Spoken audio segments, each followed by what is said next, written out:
Hello students, welcome to the channel. आज हम लोग क्लास 12 के एक अगेन बहुत इंपॉर्टेंट टॉपिक को पढ़ेंगे, जिसे जो कि है, मैं यहाँ लिखता हूँ, इलेक्ट्रिक इलेक्ट्रिक डाइपोल्स। तो हम लोग देखेंगे कि इलेक्ट्रिक डाइपोल्स क्या होते हैं, डाइपोल डाइपोल मोमेंट्स क्या होते हैं। जब हम लोग इतनी चीजें सीख लेंगे तो हम ये भी देखेंगे कि ये जो इलेक्ट्रिक डाइपोल है, क्या ये कोई इलेक्ट्रिक फील्ड भी प्रोड्यूस करते हैं। तो हम लोग ये भी देखेंगे electric field electric field produced bye a dipole produced by a dipole. कौन कौन से कंडीशन में देखेंगे का डिफरेंट पॉइंट्स पे हम लोग देखेंगे इलेक्ट्रिक फील्ड जो कि डाइपोल प्रोड्यूस करता है। हम ये भी देखेंगे कि इलेक्ट्रिक फील्ड यदि खुद एक किसी दूसरे इलेक्ट्रिक डाइपोल यदि खुद एक किसी इलेक्ट्रिक फील्ड के अंदर है तो क्या होगा, उस पर क्या इफेक्ट पड़ेगा। यानी कि electric dipole in an electric field. ठीक है, तो इतनी चीजें हम लोग देखेंगे और हमेशा की तरह कुछ इंपॉर्टेंट क्वेश्चंस भी हम लोग सॉल्व करेंगे, जिससे हमारा कंसेप्ट अच्छे से क्लियर हो जाए। तो आप लोग अगर +2 बोर्ड के लिए पढ़ रहे हैं तो आपके लिए ये टॉपिक्स जो मैं यहाँ डिस्कस कर रहा हूँ काफी यूजफुल रहेगा। तो प्लीज वीडियो को आप स्किप करके मत देखिएगा, ठीक है। और चैनल को आप सब्सक्राइब कर लीजिए, वीडियो को लाइक कीजिए और इसे आगे शेयर कीजिए। चलिए हम लोग सीखते हैं चीजों को। तो यहाँ मैंने लिखा है electric dipole is a pair of equal and opposite charges plus minus Q separated by a small distance 2a। मतलब इलेक्ट्रिक डाइपोल क्या है, एक चार्ज प्लस क्यू और दूसरा चार्ज माइनस क्यू, है ना। दोनों मतलब दोनों चार्जेस का सेम मैग्नीट्यूड है, बट पोलैरिटी अलग है, एक प्लस है और एक माइनस है। तो वो जो होगा, ये जो सिस्टम होगा दो पॉइंट चार्जेस का जो कि equal and opposite point charges है, इससे हम इलेक्ट्रिक डाइपोल कहते हैं। और उनके बीच का सेपरेशन स्मॉल होगा, बहुत लार्ज सेपरेशन नहीं होगा। उस सेपरेशन को यहाँ 2a से डिनोट किया गया है। यहाँ मैंने एक फिगर भी ड्रॉ किया है, यहाँ देखिए प्लस क्यू है यहाँ पे, यहाँ यहाँ माइनस क्यू है और यहाँ प्लस क्यू है और इनका डिस्टेंस 2a है। इस सिस्टम को हम लोग इलेक्ट्रिक डाइपोल कहते हैं। अब इलेक्ट्रिक डाइपोल तो बोल दिया, लेकिन उसका एक मैथमेटिकल, हर एक फिजिकल क्वांटिटी का एक मैथमेटिकल रिप्रेजेंटेशन होना जरूरी है। तो मैथमेटिकली हम जब बोलना बोलना होता है हमें इलेक्ट्रिक डाइपोल को, तो एक ऐसी क्वांटिटी हम लोग डिफाइन करते हैं जो उसका स्ट्रेंथ बताए। तो ऐसी क्वांटिटी यहाँ पे जो है डाइपोल, इलेक्ट्रिक डाइपोल के कंटेक्स्ट में, वो है डाइपोल मोमेंट। अब डाइपोल मोमेंट क्या है, it is a vector quantity. ये एक वेक्टर क्वांटिटी है which gives the strength of an electric dipole। ये एक वेक्टर क्वांटिटी है which gives the strength of an electric dipole। और इसको हम लोग डिनोट करते हैं वेक्टर p से। It is defined as the product of one of the charge. मतलब मान लीजिए प्लस क्यू है या माइनस क्यू है, तो जो भी उसका मैग्नीट्यूड है, मतलब क्यू है, तो Q times the distance between them, तो क्यू टाइम्स 2a। तो इसका जो मैग्नीट्यूड होगा डाइपोल मोमेंट का, वो होगा q times 2a, where 2a is the distance, है ना। तो यहीं से आपको इसका यूनिट भी मिल जाएगा, कूलॉम मीटर। इसका यूनिट कूलॉम है और ये डिस्टेंस है, तो इसका यूनिट मीटर होगा। तो डाइपोल मोमेंट का जो एसआई यूनिट होगा वो कूलॉम मीटर होगा। और मैंने पहले कहा कि ये एक वेक्टर क्वांटिटी है, तो सिर्फ मैग्नीट्यूड से तो बात नहीं बनेगी, इसका डायरेक्शन भी डिफाइन करना पड़ेगा। तो डायरेक्शन जो डिफाइन होता है, its direction is along the line joining minus q and plus q from minus q to plus q। मतलब एक लाइन होगा जो कि ज्वाइन करेगा माइनस क्यू और प्लस क्यू को, और डाइपोल मोमेंट का जो डायरेक्शन होगा, मतलब p का जो डायरेक्शन होगा, वो pointing from minus q to plus q. Minus q से प्लस क्यू के डायरेक्शन में एक वेक्टर ड्रॉ करेंगे, उसी को हम लोग बोलेंगे डाइपोल मोमेंट वेक्टर। तो वेक्टर रिप्रेजेंटेशन यहाँ मैंने लिख दिया, it is q into 2a। remember this is not a cross product, it is q into 2a। एक डॉट प्रोडक्ट भी नहीं है। मैं कैसे लिखूं इसको, इसको इसको ऐसे समझ लीजिए, है ना, ये है ना, q into 2a। where A is the 2A is the vector along the line joining minus q and plus q. ठीक है, यहाँ वही बात है कि SI unit of dipole moment is coulomb metre. तो अभी हमने डाइपोल मोमेंट और इलेक्ट्रिक डाइपोल क्या होता है वो सीखा। देखिए डाइपोल मोमेंट नेचर में भी एग्जिस्ट करता है, जैसे कि आपके वाटर मॉलिक्यूल है H2O, आप केमिस्ट्री में पढ़ रहे होंगे, या तो आपने पढ़ लिया होगा अभी तक, या आप आगे पढ़ेंगे केमिस्ट्री में कि इलेक्ट्रिक डाइपोल वहां पे भी होता है, डाइपोल मोमेंट्स होते हैं वहां पे, है ना। जैसे आप मॉलिक्यूल जब पढ़ेंगे H2O मॉलिक्यूल तो उसमें देखेंगे, और भी है, और भी डिफरेंट टाइप ऑफ जो केमिस्ट्री में आप मॉलिक्यूल्स पढ़ेंगे वहां आप देखेंगे कि इलेक्ट्रिक डाइपोल्स होते हैं। तो अब हम देखते हैं कि क्या ये इलेक्ट्रिक फील्ड जो इलेक्ट्रिक डाइपोल जो है, क्या ये एक इलेक्ट्रिक फील्ड भी क्रिएट करता है। देखिए लॉजिकली आप देखिए, ये जो सिस्टम है प्लस क्यू और माइनस क्यू का, ये तो नेट चार्ज तो जीरो हो गया, तो हमें क्या लगेगा कि चूंकि नेट चार्ज ही जीरो है तो इसके द्वारा प्रोड्यूस किया गया मैग्नेटिक फील्ड कहीं पर भी जो होगा वो आपको जीरो होगा, बट ऐसा नहीं होगा। देखिए यहाँ मैंने लिखा भी है, although the net charge on an electric field is zero on an sorry although the net charge on an electric dipole is zero, the electric field due to it at any point is non zero, है ना। Electric field होता है, क्यों होता है? This is because the distance between the point under consideration, point under consideration का मतलब जो जिस पॉइंट पे हमें इलेक्ट्रिक फील्ड पता करना है, हम देखना चाह रहे हैं कि जो इलेक्ट्रिक डाइपोल है वो किसी पॉइंट पे इलेक्ट्रिक फील्ड प्रोड्यूस कर रहा है कि नहीं, तो उस पॉइंट को हम लोग बोलेंगे point under consideration. So the distance between the point under consideration and the 2 point charges are different. देखिए ये 2 point charges है माइनस क्यू और प्लस क्यू। मान लीजिए इस पॉइंट P पे हमें इलेक्ट्रिक फील्ड पता करना है, तो देखिए ये जो डिस्टेंस है R माइनस और R प्लस, ये अलग अलग डिस्टेंस है। तो सुपरपोजिशन प्रिंसिपल से क्या होगा कि ये माइनस क्यू जो है ये यहाँ पे एक इलेक्ट्रिक फील्ड क्रिएट करेगा, और ये प्लस क्यू जो है ये भी यहाँ पे एक इलेक्ट्रिक फील्ड क्रिएट करेगा। तो इन दोनों का जो नेट होगा, और दोनों इलेक्ट्रिक फील्ड में क्या होता है, डिवाइडेड बाय डिस्टेंस स्क्वायर होता है। तो ये दोनों कैंसिल तब होता जब ये दोनों के डायरेक्शंस जो हैं वो अलग अलग सेम होते, और मतलब एक दूसरे के ऑपोजिट डायरेक्शंस होते और मैग्नीट्यूड सेम होता है। यहाँ मैग्नीट्यूड भी सेम नहीं है, आर प्लस आर माइनस भी अलग अलग है, और दोनों के बीच में कोई ना कोई एंगल भी है, इसलिए यहाँ पे इलेक्ट्रिक फील्ड नॉन जीरो होगा, है ना। अब चलिए हम लोग कैलकुलेट करते हैं। दो तरह के पॉइंट्स देखेंगे। पहले हम लोग एक्सियल पॉइंट पे देखेंगे इलेक्ट्रिक फील्ड कितनी होगी। एक्सियल पॉइंट कहने का मतलब है एक ऐसा पॉइंट P जो इलेक्ट्रिक डाइपोल के एक्सिस पे हो। एक्सिस किसको कहेंगे? वही जो line joining the 2 point charges. तो ये लाइन ज्वाइनिंग है 2 पॉइंट चार्जेस। अब हमने पॉइंट P को यहाँ पे एज्यूम किया, कुछ चीजें हमने यहाँ पे लिखा है कि let P be the point on the dipole axis where the electric field is to be calculated. P is at a distance r from O. P जो है उसका डिस्टेंस r है O से। O क्या है? सेंटर है, electric dipole का centre है। सेंटर का मतलब जो the line joining minus Q and plus Q, the mid point of that line, mid point of the line joining minus Q and plus Q, इसको बोलेंगे डाइपोल का centre. तो इस सेंटर से दूरी जो पॉइंट P है जहां पे हमें इलेक्ट्रिक फील्ड को फाइंड आउट करना है, उसकी दूरी R, ठीक है। तो इसमें क्या हमें पता चलेगा? देखिए माइनस क्यू से दूरी कितनी हो जाएगी P की? माइनस क्यू से दूरी हो जाएगी R प्लस A, ठीक है, और प्लस क्यू से कितनी दूरी हो जाएगी? R minus A। इसी चीज को आगे हम यूज करने वाले हैं। तो देखिए we have the electric field at P due to minus Q. The electric field at P, ये जो P पॉइंट है, इस यहाँ पे माइनस क्यू के द्वारा जो प्रोड्यूस इलेक्ट्रिक फील्ड होगा वो कितना होगा? पहली बात कि इसका डायरेक्शन जो है इस डायरेक्शन में होगा, मतलब opposite to the dipole moment. Dipole moment क्या है? इस डायरेक्शन में एक वेक्टर है डाइपोल मोमेंट, और E माइनस से मैंने डिनोट किया है electric field produced by minus q, उसका डायरेक्शन इधर होगा। तो पहली बात तो ये माइनस P के डायरेक्शन में होगा। दूसरा ये कि इसको यहाँ पे लिखेंगे तो कितना हो जाएगा?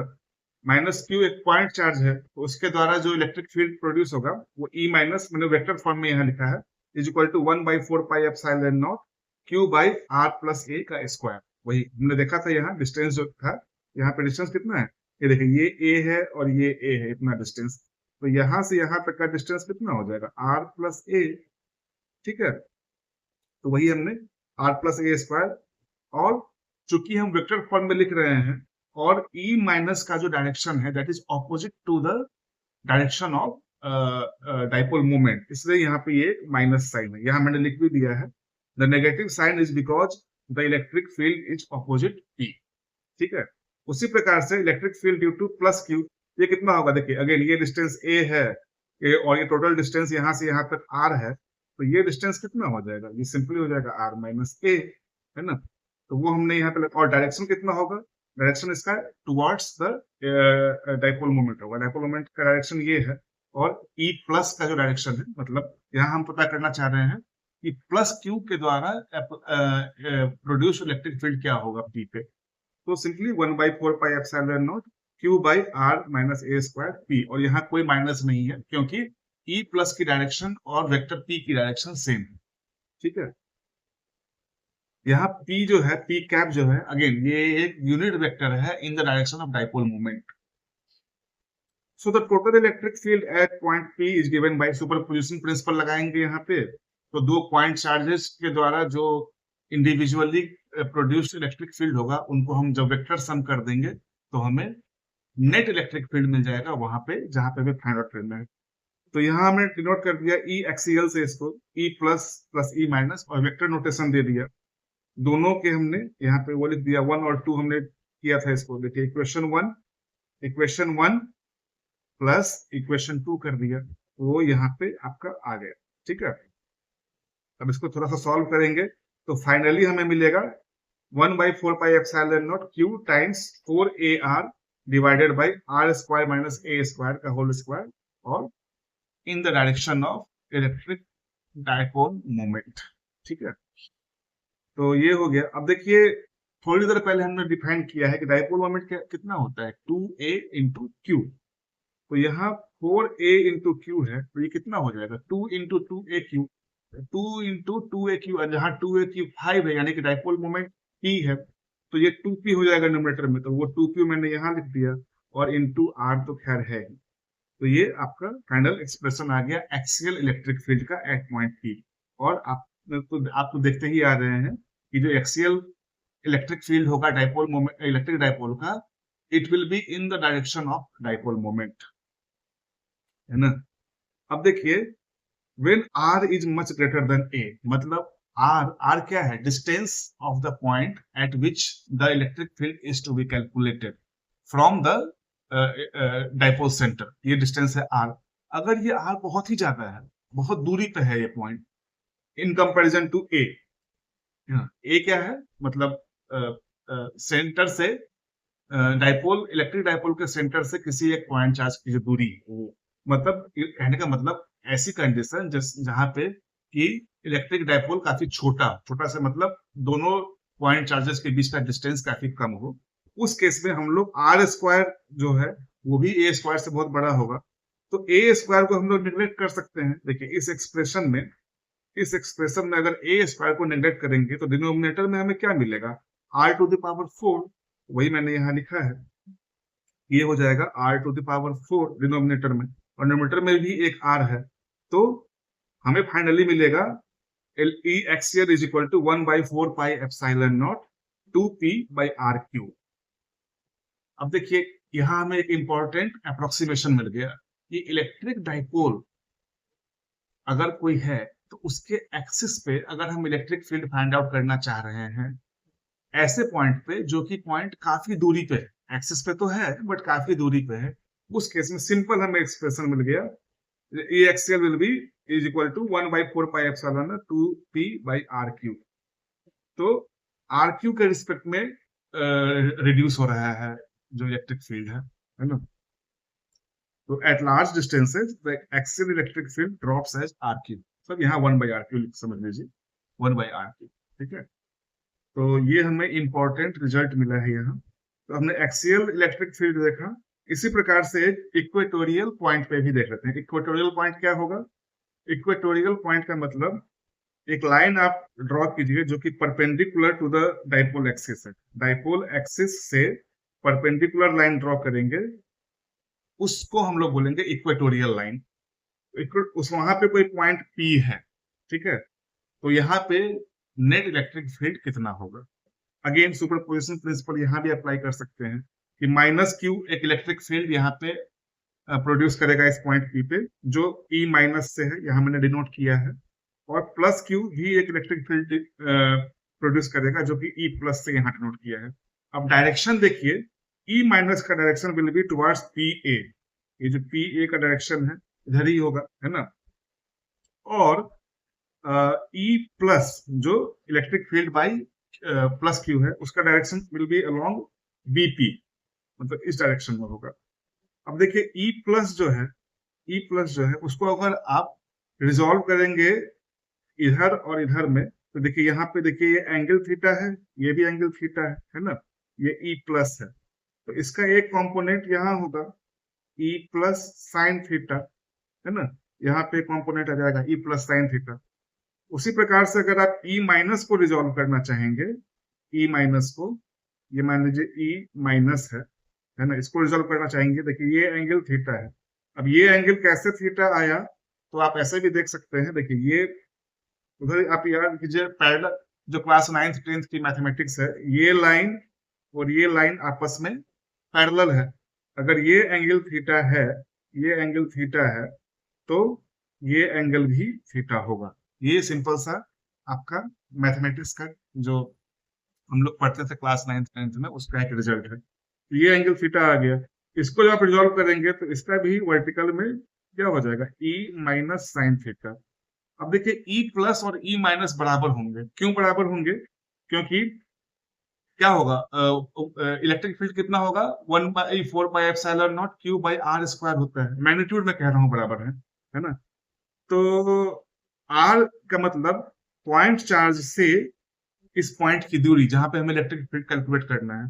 अब दोनों के केस में, माइनस क्यू के केस में भी यही डिस्टेंस है ना, जो कि square root of r square plus a square है। प्लस क्यू के केस में भी सेम डिस्टेंस है ना। तो ओवरऑल ई प्लस और ई माइनस का मैग्नीट्यूड तो सेम ही है, ठीक है। तो इसलिए ई प्लस बोलिए या ई माइनस बोलिए, दोनों बराबर ही है। और साइन थीटा ये वर्टिकली अपवर्ड है, ये वर्टिकली डाउनवर्ड है, तो कैंसिल हो जाएगा। इसलिए जो सर्वाइविंग कंपोनेंट बचेगा ई प्लस का, जो इधर आएगा, यानी कि ई प्लस कॉस थीटा, और इधर का बचेगा ई माइनस कॉस थीटा।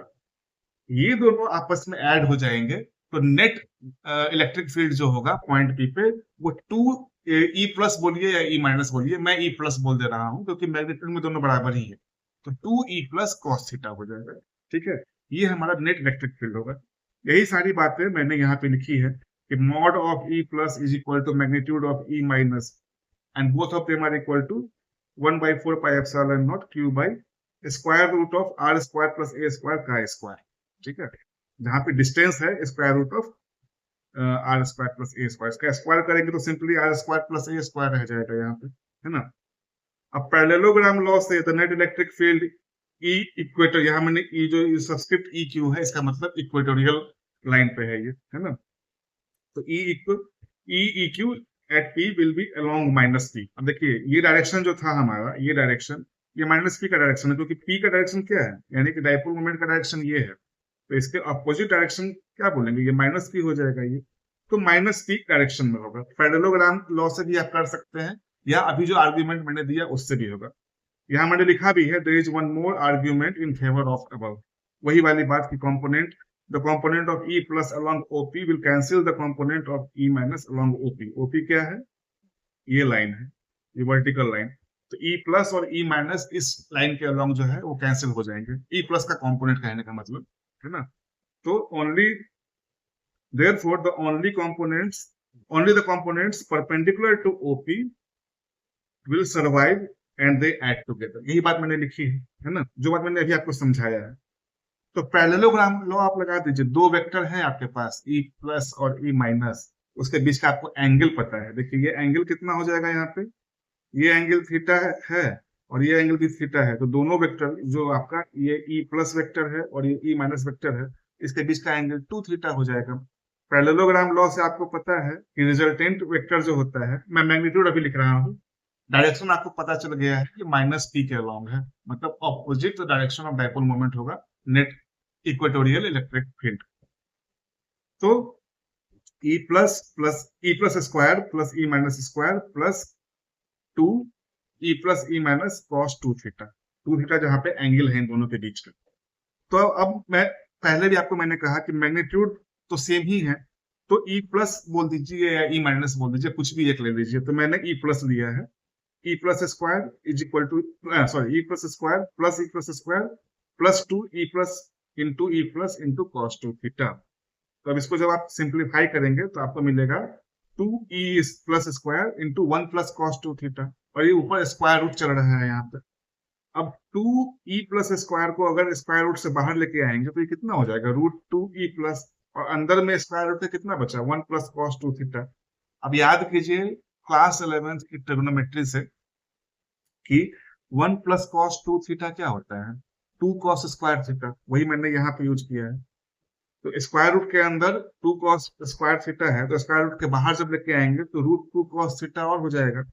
अब ये रूट 2 और ये रूट 2 आपस में मल्टीप्लाई होकर 2 बच जाएंगे, तो 2 E plus cos theta 2 into 1/4πε0 q by r square plus a square, इतना जो है ये तो ई प्लस ही है ना, ये 2 है। अब कॉस थीटा यहां से फिर से देख लीजिए, कॉस थीटा इसमें देखिए, इस वाले ट्रायंगल में देखिए, यहाँ पे ये जो ट्रायंगल है AOP, इस ट्रायंगल में देखिए ये एंगल थीटा है।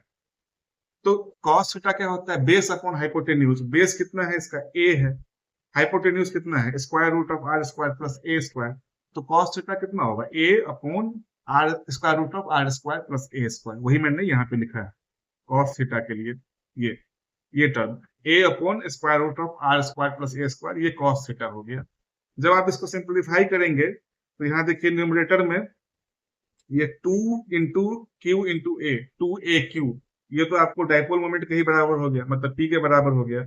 और डिनोमिनेटर में कितना हो जाएगा, इन दोनों टर्म्स को अगर आप मल्टीप्लाई करेंगे तो आपको मिल जाएगा r square plus a square to the power 3/2। तो अब हमारा न्यूमरेटर में रह गया P और डिनोमिनेटर में आ गया r square plus a square 3/2, और यहाँ सामने 1/4πε0 तो है। ये आपका मैग्नीट्यूड आ गया इक्वेटोरियल इलेक्ट्रिक फील्ड का because of N electric dipole.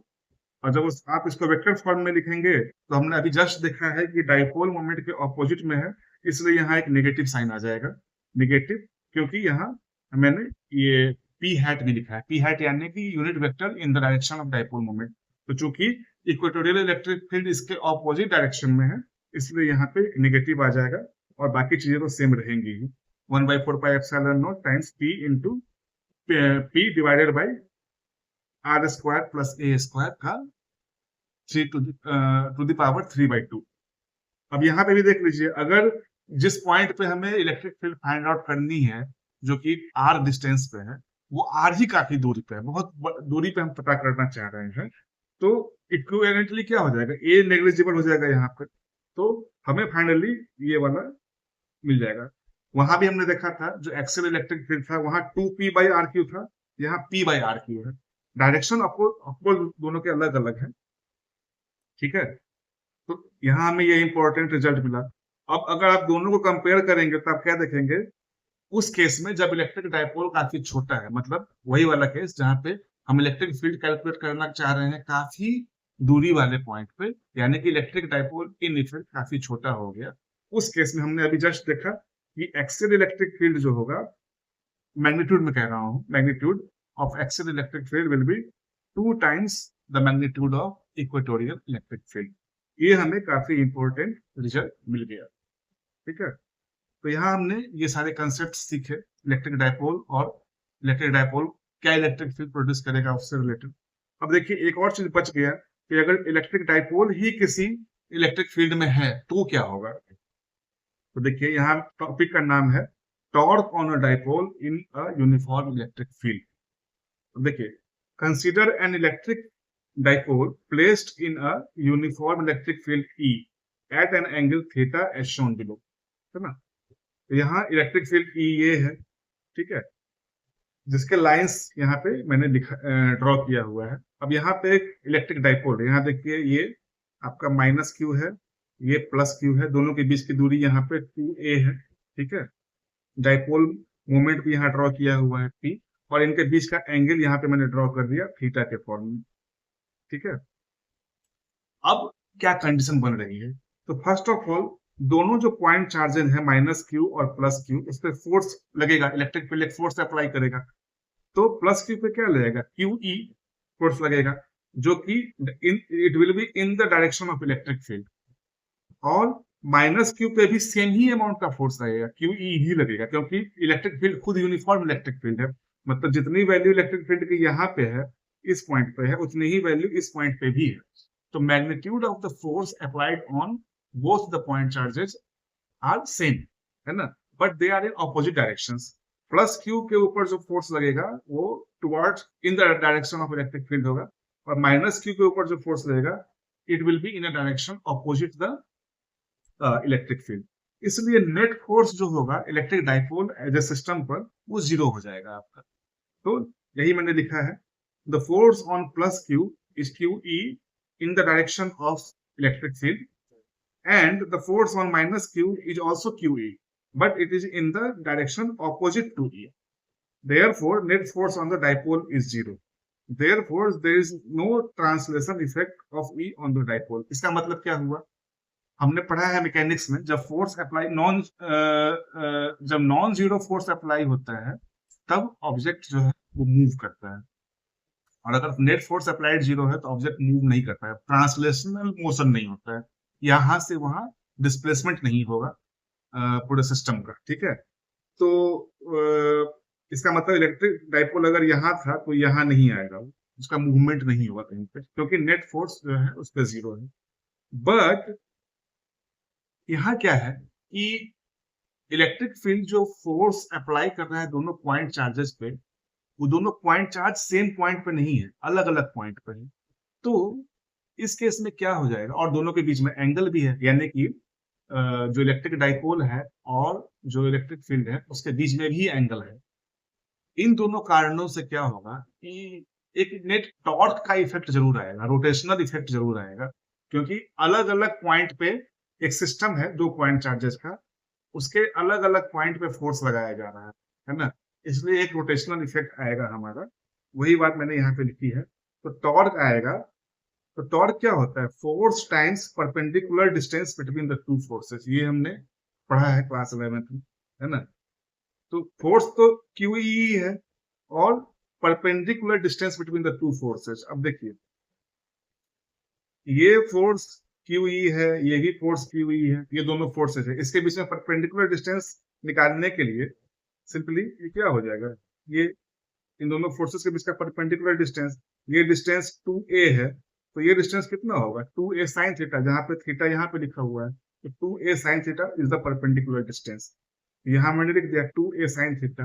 अब देखिए ये 2a इंटू q, ये क्या है, डाइपोल मोमेंट है, तो p e sine theta, therefore torque is p e sine theta. अब याद कीजिए p जो कि डाइपोल मोमेंट है वो भी एक वेक्टर है, और e भी एक वेक्टर है, तो टॉर्क हमारा क्या हो जाएगा, याद कीजिए जब दो वेक्टर्स हों, अगर दो फिजिकल क्वांटिटी जो कि वेक्टर्स हैं, उन वो अगर इस तरह के एक्सप्रेशन में आ रहा हो तो इसका मतलब क्रॉस प्रोडक्ट कहीं ना कहीं इन्वॉल्व है। तो यहाँ पे देयरफॉर टाउ टाउ क्या है, टॉर्क है, tau is equal to P cross E, ये हमने पता कर लिया कि जो टॉर्क अप्लाई हो रहा है इलेक्ट्रिक डाइपोल पे that is P cross E. So therefore the net effect of the force is to rotate the dipole in the direction of electric field. क्यों होगा डायरेक्शन ऑफ इलेक्ट्रिक फील्ड, अब देखिए ये torque जो है वो maximum कब होगा, जब साइन थीटा 1 होगा। साइन थीटा 1 का मतलब क्या है, थीटा 90 डिग्री है, तो अब देखिए इलेक्ट्रिक फील्ड आपका ये था और टॉर्क ये था, ये थीटा 90 होने के लिए इलेक्ट्रिक फील्ड ऐसे है और ये परपेंडिकुलर होगा अगर P, है ना, तो आपका टॉर्क मैक्सिमम होगा। तो नेट इफेक्ट क्या है कि टॉर्क मैक्सिमम है, यानी कि रोटेशन यहाँ पे मैक्सिमम होगा, और टॉर्क जो है वो जीरो कब होगा, जब साइन थीटा जीरो होगा, यानी कि इलेक्ट्रिक फील्ड ये और आपका डाइपोल भी अगर ये हो जाएगा, है ना, ये डाइपोल और ये इलेक्ट्रिक फील्ड हो जाएगा, यानी कि थीटा जीरो, तो टॉर्क जीरो। तो मैक्सिमम टॉर्क से मिनिमम टॉर्क आने के लिए क्या इफेक्ट है कि electric field is in the moves in the direction of, sorry not moves, rotates in the direction of the electric field. तो नेट इफेक्ट इसका यही है कि torque, electric field, uniform electric field जो टॉर्क अप्लाई करता है electric dipole के ऊपर, उसका इफेक्ट ये है कि वो इलेक्ट्रिक फील्ड जो है उस इलेक्ट्रिक डाइपोल को रोटेट करता है इन the direction of electric field, है ना, ये उसका नेट इफेक्ट है। अब चलिए एक आध क्वेश्चंस देख लेते हैं जिससे आपका कंसेप्ट और अच्छे से क्लियर हो। देखिए यहाँ एक क्वेश्चन लिखा है, N electric field is placed at an angle of 60 degree with an electric field of magnitude 4 into 10 to the power 5 Newton पर कूलॉम। ठीक है, it experiences a torque of 8√3 Newton meter if the length of the dipole is 4 centimeter. Determine the magnitude of either charge of the dipole. Basically हमें Q निकालना है, electric dipole दिया हुआ है और पैरामीटर्स भी दिए हुए हैं। तो देखिए यहाँ मैंने कर दिया, एक ड्रॉ कर देते हैं, इलेक्ट्रिक फील्ड है ना, ये इलेक्ट्रिक फील्ड है ना, और उसका मैग्नीट्यूड भी है हमारे पास 4 into 10 to the power 5 Newton पर कूलॉम। इसमें एक डाइपोल रखा हुआ है, ये प्लस क्यू है, यहाँ ये माइनस क्यू है, ये जो डिस्टेंस 2a है, तो 2a भी हमें दिया हुआ है, 2a दिया हुआ था 4 सेंटीमीटर, तो 4 सेंटीमीटर, तो इसको SI यूनिट में हमें लिखना है, 4 into 10 to the power -2 metre, ये मिल गया हमें। थीटा भी दिया हुआ था at an angle of 60 degree, तो यहाँ मैं थीटा कर दे रहा हूँ, theta, theta is equal to 60 degree आ गया, है ना। और क्या है, it experiences a torque of 8√3 newton metre, मतलब टॉर्क जो है वो भी हमें पता है 8√3 न्यूटन मीटर। अब आपको सारी चीजें पता है। देखिए टॉर्क क्या होता था, ई साइन थीटा, यही था torque, is equal to 2a/q E sine theta. हमें q फाइंड आउट करना है, तो therefore q equal to tau by 2a sine theta. ठीक है, अब सारी वैल्यूज डाल दीजिए यहाँ पे।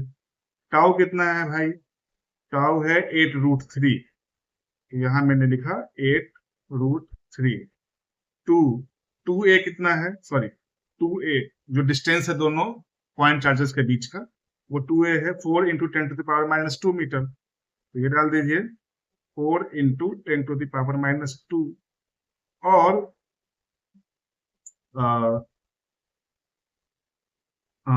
सॉरी यहाँ इलेक्ट्रिक फील्ड भी तो था, ये 2a e साइन थीटा है, तो 2a हमने लिख दिया। E कितना है, E भी हमें पता है 4 into 10 to the power 5 Newton पर कूलॉम, मैं लिख दे रहा हूँ यहाँ पे 4 into 10 to the power -5 Newton Coulomb.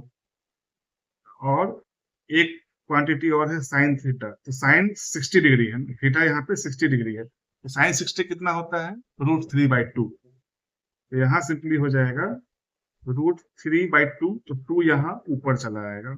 अब √3 और √3 कैंसिल हो जाएंगे, 8 into 2 is equal to 4 into 4, 8 into 2 is 16 and 4 into 4 is also 16, तो ये कैंसिल आउट हो गए, है ना।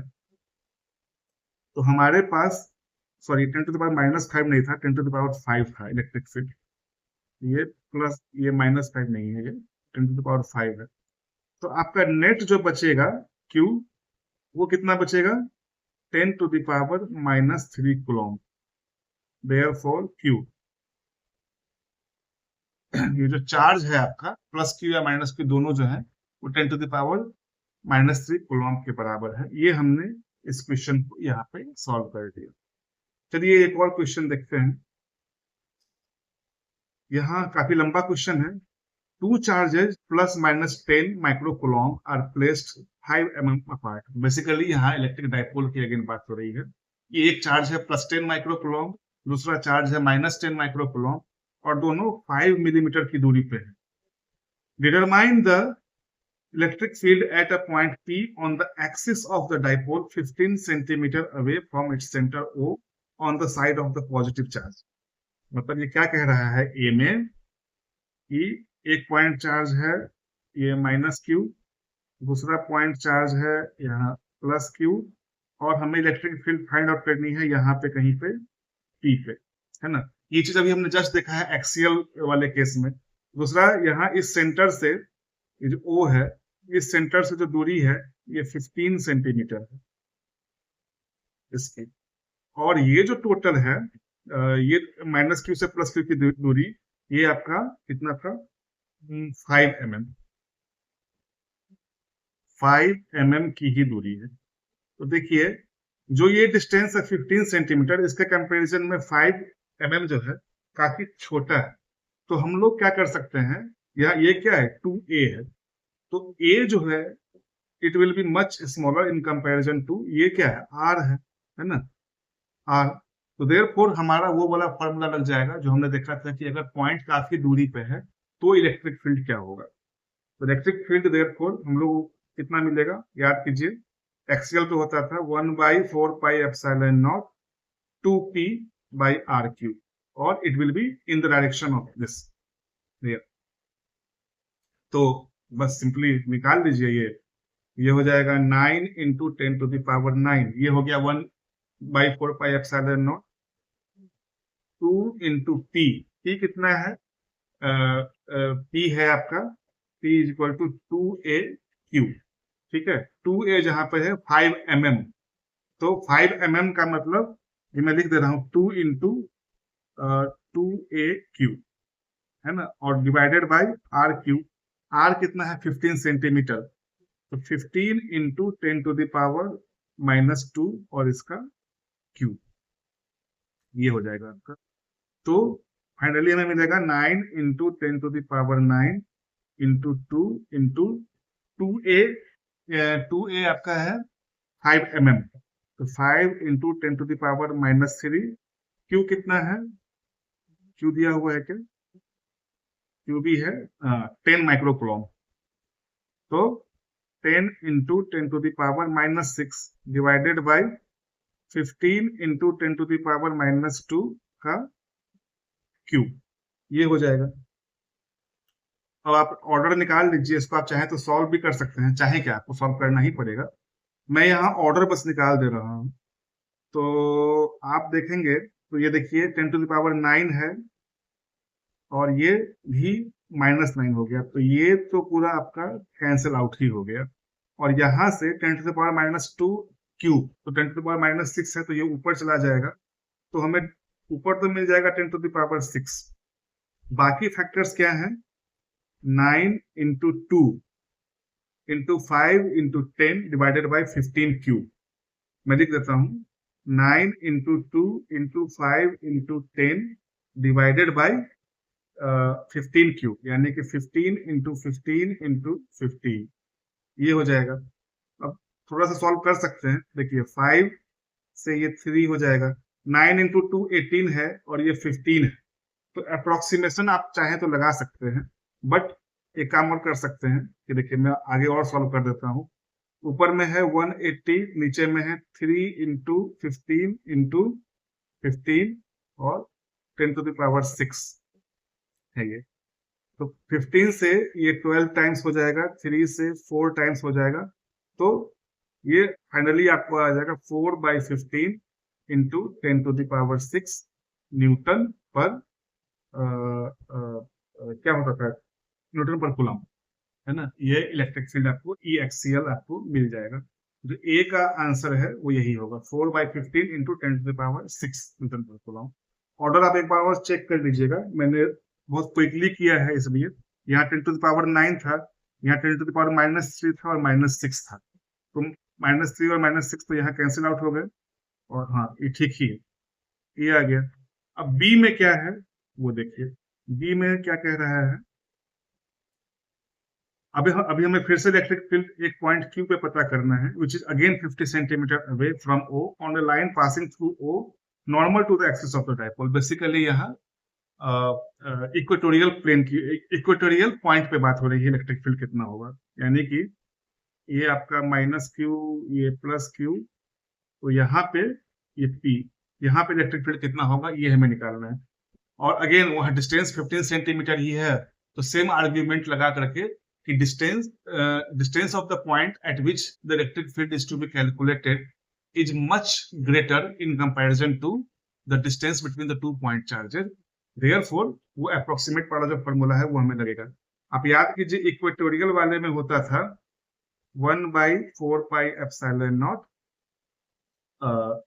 1/4 पाई एप्सिलॉन नॉट टाइम्स ये होता था P/R है ना, और इसका डायरेक्शन हमेशा इधर की तरफ होगा, है ना, ये तो होगा ही। तो ये देखिए एक रिलेशन हमने अभी जस्ट देखा था कि एक्सियल इलेक्ट्रिक फील्ड इस तरह के केस में axial electric field is twice the equatorial electric field, मतलब एक्सियल का ये आधा है ना।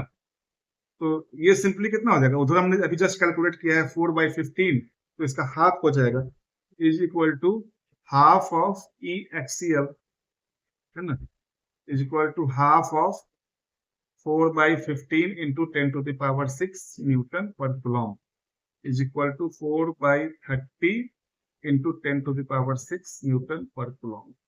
ये आप कर सकते हैं। देयरफॉर हमने यहाँ पे ई भी कर दिया, ये इक्वेटोरियल में कर देता हूँ। इस तरह से हमने ये क्वेश्चन सॉल्व कर लिया। ये क्वेश्चन आपका एनसीईआरटी का क्वेश्चन था। तो आई होप कि आपको आज जो हमने कंसेप्ट्स पढ़ा है काफी इंपॉर्टेंट कंसेप्ट। देखिए इस तरह के क्वेश्चंस जो हैं वो आपके सीबीएसई बोर्ड एग्जामिनेशंस में भी और आपके जेई मेंस वगैरह में भी काफी आता है, और इस पे बेस्ड क्वेश्चन थोड़ा कॉम्प्लिकेटेड जेई एडवांस्ड वगैरह में भी आ सकता है, नीट में भी आता है, आ सकते हैं इसके क्वेश्चन, ठीक है। तो इससे रिलेटेड यानी कि डाइपोल इलेक्ट्रिक डाइपोल मूवमेंट इससे रिलेटेड, तो काफी इंपॉर्टेंट टॉपिक आज हमने डिस्कस किया। आई होप कि आपको अच्छे से समझ में आया होगा। अच्छे से पढ़ते रहिए, मन लगा के पढ़िए, बहुत मेहनत कीजिए और जीवन में बहुत सारी सफलता पाइए।